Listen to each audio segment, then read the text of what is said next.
Chaque peuple et culture des quatre coins de France a imaginé sa propre façon de fêter les 80 ans.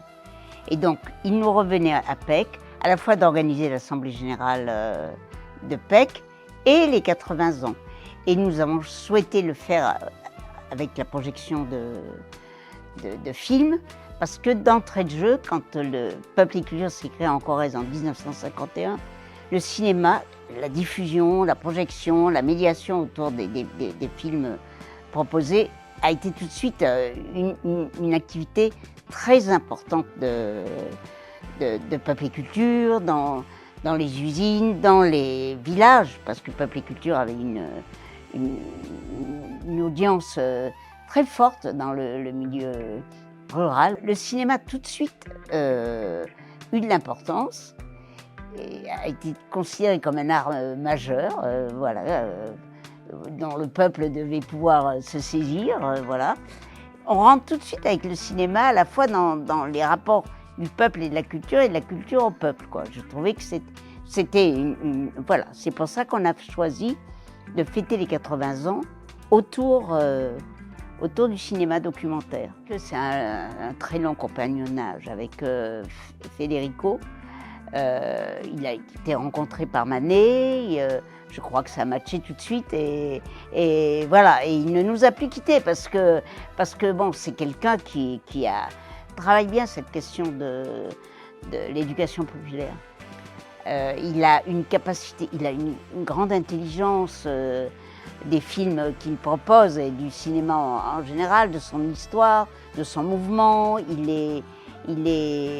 C'est quelqu'un qui a une vision politique aussi du monde, de la société, voilà. Et ça ouvre aussi des possibilités. Enfin, moi, ça m'oblige à me dépasser un peu dans ma réflexion, dans la façon dont je reçois les films et dont je m'interroge aussi sur. Voilà. Donc, on parle pas beaucoup, mais quand on parle, je trouve que c'est pour dire des choses plutôt intelligentes.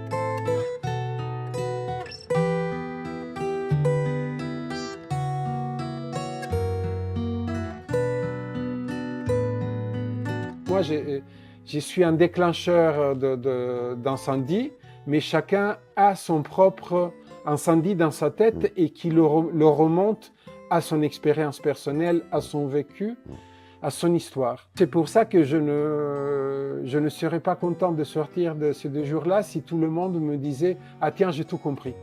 Parce que ce serait de rater l'occasion. Comme dit le bon Samuel Beckett, rater encore, rater mieux. Ouais, on est venu pour la première fois il y a 3 ans avec Lola. C'était l'année cinéma et monde paysan. C'était magnifique. Donc évidemment, ça nous a donné envie de revenir. Donc l'année dernière, moi je suis revenue sans mon équipe de la miroiterie à Forcalquier.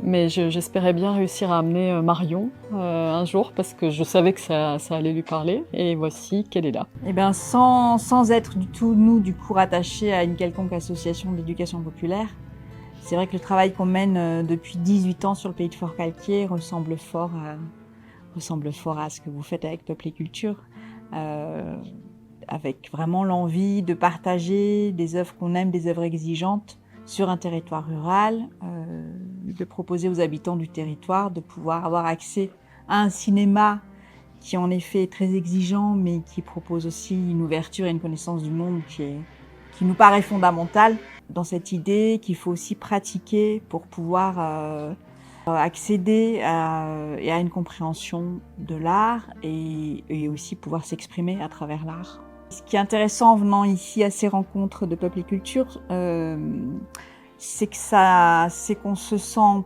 prise dans un ensemble de gens qui font les mêmes choses et que ça redonne aussi de l'énergie et de l'envie de continuer parce que c'est pas toujours facile, parce que politiquement les situations sont de plus en plus compliquées, qu'économiquement on marche toujours avec des bouts de ficelle et qu'on a l'impression de porter les choses à bout de bras et que parfois on se décourage un peu. C'est ce qui est très important aussi aujourd'hui dans un monde où on a l'impression qu'il faut de plus en plus résister et trouver aussi des outils pour pas se laisser anéantir, pour pas s'effondrer devant la bêtise, devant la montée du fascisme. Comment on peut faire pour résister, c'est hyper important. Et donc c'est très important de se mettre en réseau en fait.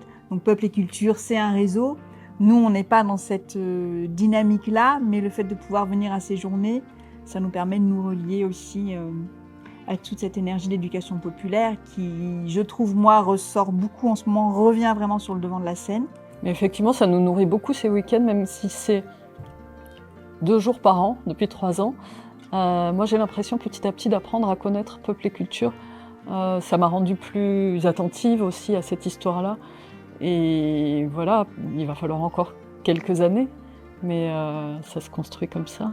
Et moi, je voulais dire une des dernières phrases que Federico a dit là, dimanche soir, quand les projections se sont arrêtées. Il a dit « Je vous remercie d'être resté parce que je sais que c'est pas toujours facile de se laisser envahir par l'imaginaire des autres. » Et en fait, c'est exactement ça qu'on vient chercher, quoi, de se laisser envahir, là, par le sien en l'occurrence, mais il se trouve que c'est un imaginaire qui nous porte vraiment et qui est connecté à celui de Peuple et Culture.